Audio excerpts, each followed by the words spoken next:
Rudolf Steiner official, is glad to produce, publish and offer. The impact of the Huns on the Germans. November 1st, 1904, Berlin.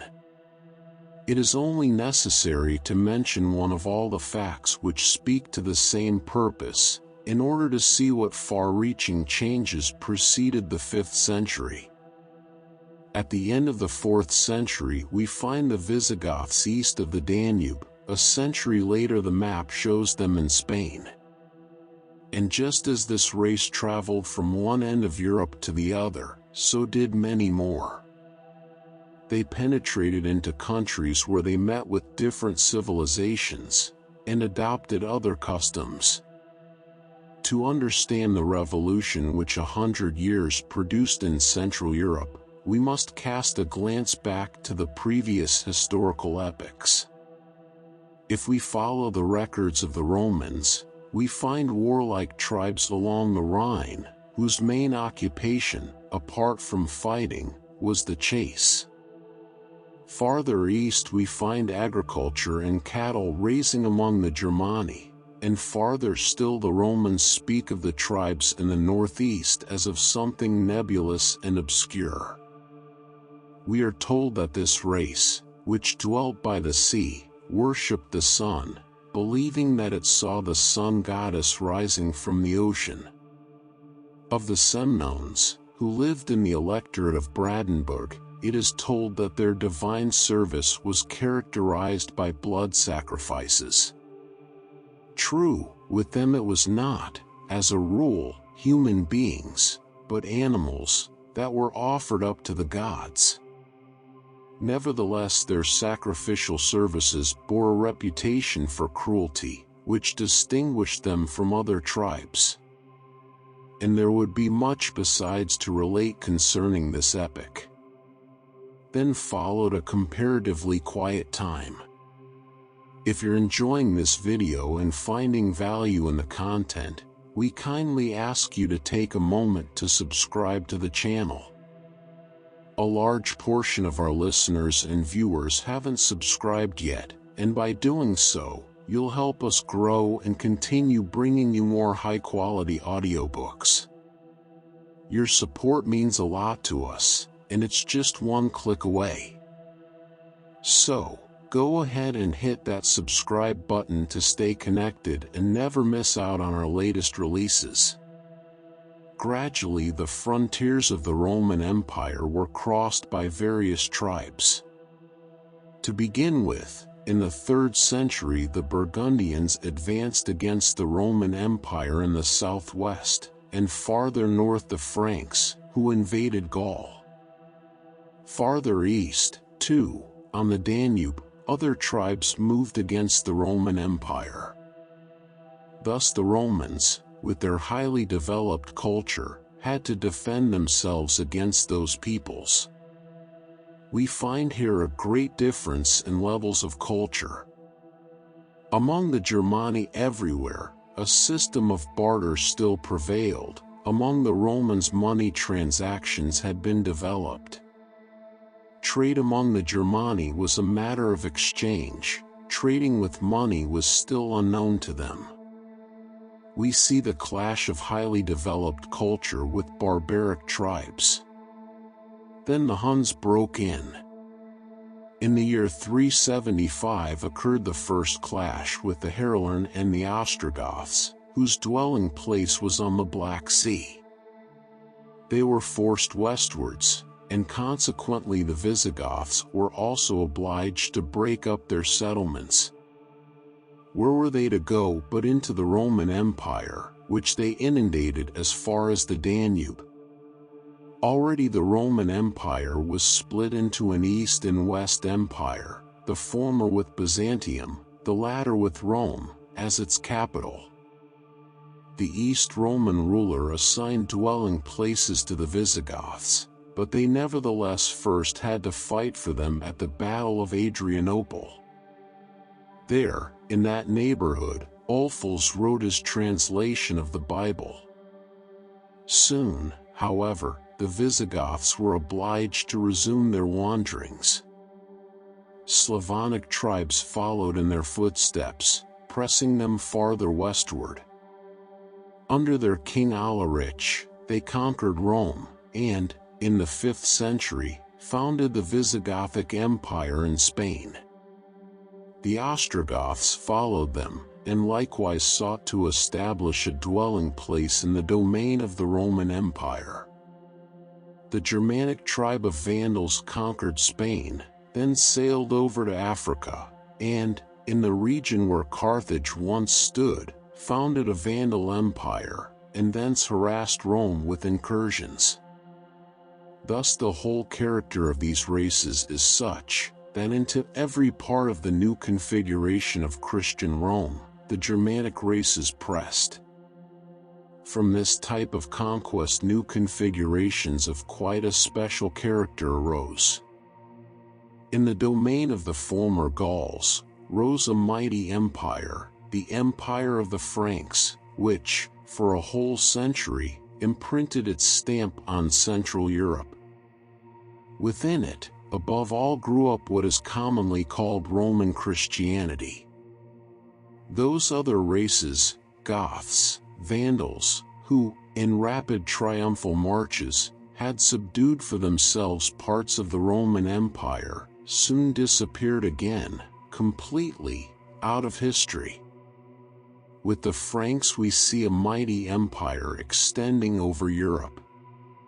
What is the reason for this? To find that out, we must cast a glance at the way in which these tribes extended their empire.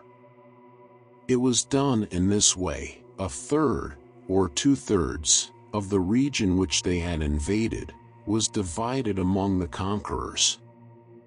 Thus the leaders received great tracts of land, which they cultivated for themselves.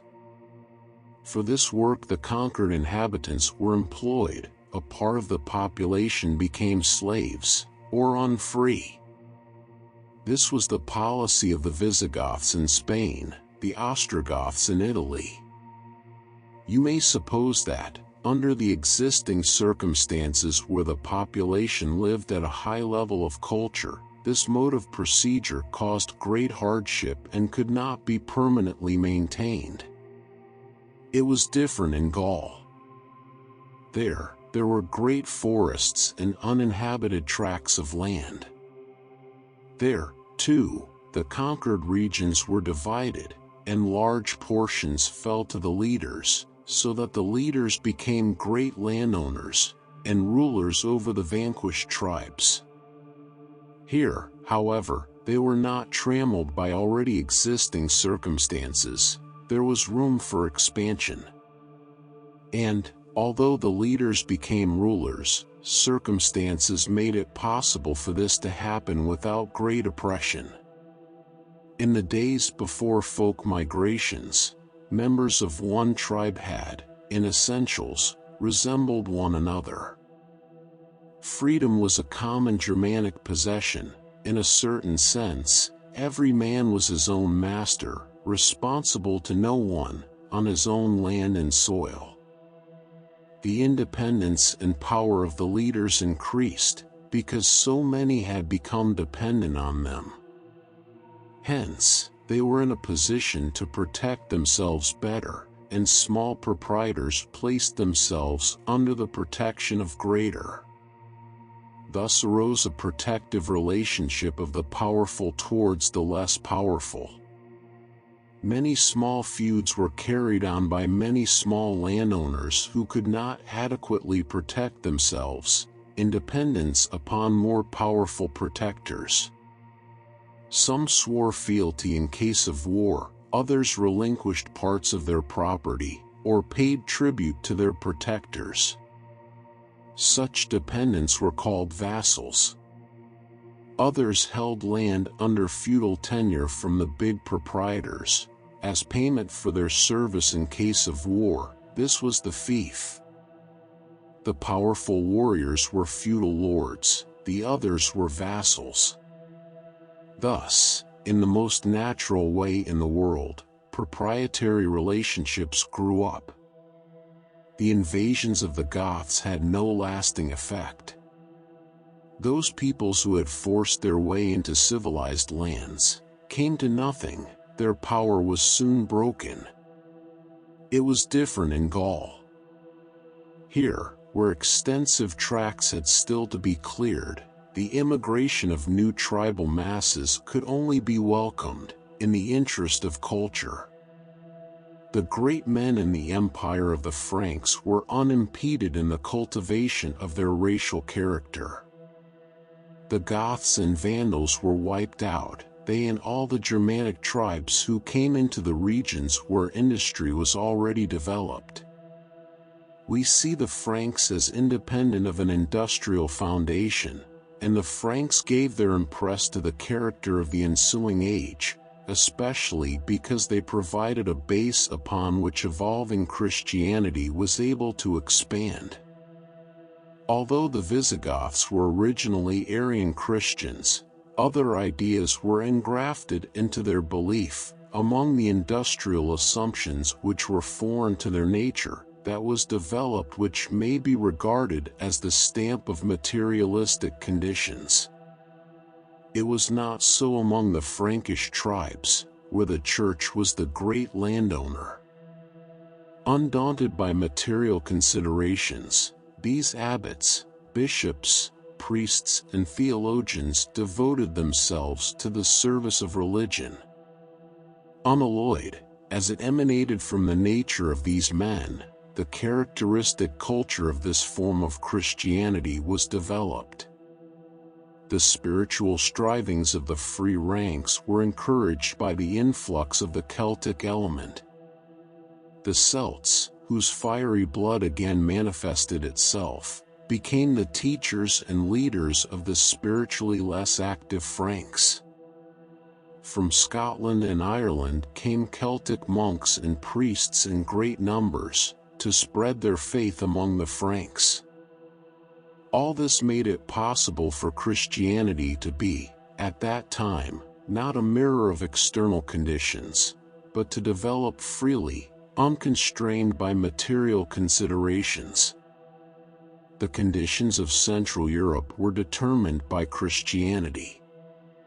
All the knowledge of antiquity was thus preserved by Christianity for the Germanic tribes. Aristotle gave the spiritual kernel, which Christianity sought to grasp. At that time there was no dependence on Rome. The Christian life could develop freely in the empire of the Franks.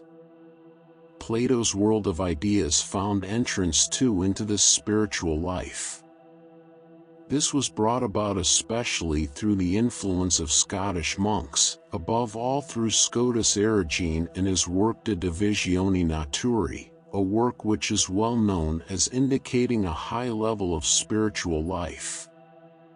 Thus we see how spiritual life was being formed, unhindered by external conditions. Spiritual currents received their characteristic independently of industrial conditions. Later, when the material pressure increased, they accepted, retrospectively, the character of these conditions. Then, however, when they themselves joined them, they exercised influence on them in their turn. Several small kingdoms formed what we know as the Merovingian Empire, which later came under the power of one ruler. From the foregoing description you will see that southern Christianity was bound to be different from that with which it was later amalgamated. The Christianity of the Franks was comparatively independent, and could make use of political relationships to its own advantage. The farther the Roman rule was pressed back, the more clerics came from among the Franks. Their education lagged far behind that of the other clergy. The learned priests and monks were all Celts. In these centuries, therefore, the most divine tribes were gradually shaken up together. The invasion of the Huns gave rise to these changes, while that which has been described was taking shape within the actual currents of civilization. Great struggles had been going on outside. But what we call the evolution of civilization was not essentially affected by these external struggles. The Huns had penetrated far to the west. If we are not blind to what the old legends relate, we know that they pushed as far as the south of France. In the old heroic poem of Walther on der Vogelweide, handed down to us in a Latin translation, we are told how the princes of the Germanic tribes, the Burgundians and Franks, had to scourge the Huns, among them that Walther, son of the prince of a Germanic tribe, who ruled in Aquitania. This heroic song narrates the feats of Walther, Hagen and Gunther. In continuous succession followed incursions of the Huns, harassing the Germanic races far into the west, until eventually the Franks, the Goths and what was left of the Roman race, formed the force which opposed the Huns in battle on the Catalonian plain in the year 451. This is the first defeat that the Huns suffered. Their rule, however, which had weighed heavily upon the peoples, left no lasting impression. In manners and customs the Huns were so alien to the people of Europe, that their whole type and form is described as something quite peculiar. An important point was that this race formed a compact unity, a submissiveness, amounting to idolatry, under their king, Attila, made them an irresistible terror to other races. After their defeat on the Catalonian plain, this army received its last decisive defeat through Leo the Great, Bishop of Rome, who withstood Attila, and induced him to retreat. Leo knew the power which Attila exercised over his people. But with all his power Attila did not know what was opposing him, namely, Christianity, therefore he bowed before it. The rule of the Huns remained merely an episode. What came from the west made a much more lasting influence. After Attila's death in 453, his army soon collapsed. Neither was the rule of the Goths, Gepidi, or Vandals, of lasting duration. They found themselves hemmed in by conditions already settled, and were not able to maintain their own character.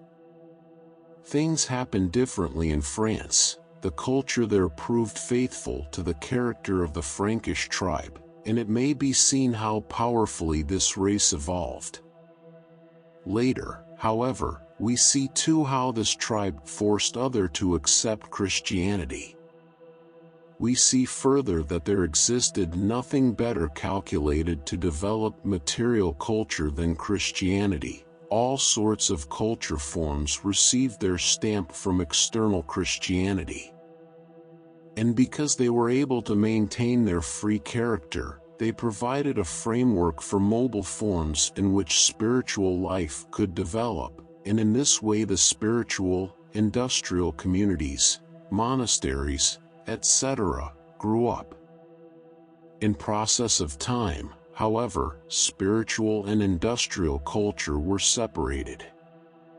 Although the empire of Charlemagne considered itself a Christian empire, in spreading Christianity by force, it set itself in opposition to the spirit of Christianity. Hence Christianity was soon no longer suited to industrial life. The conditions of industrial life were felt to be oppressive, and thus the free cities originated. This, in outline, is the evolution of spiritual and material evolution. You see that it was only when the spiritual currents no longer coincided with the material conditions, that this disparity found expression in a purely material culture, the city culture. From these industrial formations grew out of material interests.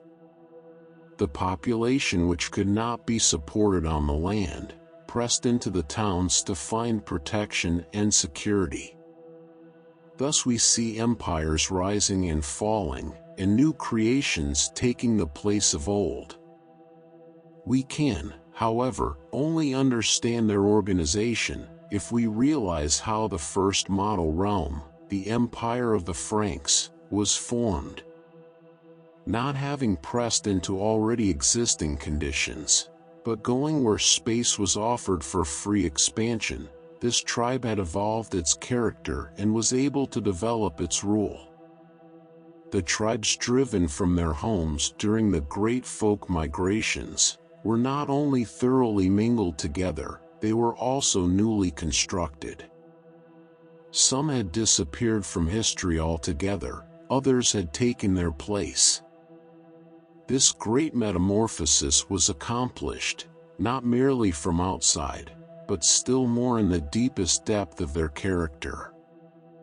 At the beginning of the epic of the folk migrations, we see the various Germanic tribes asking a question of destiny.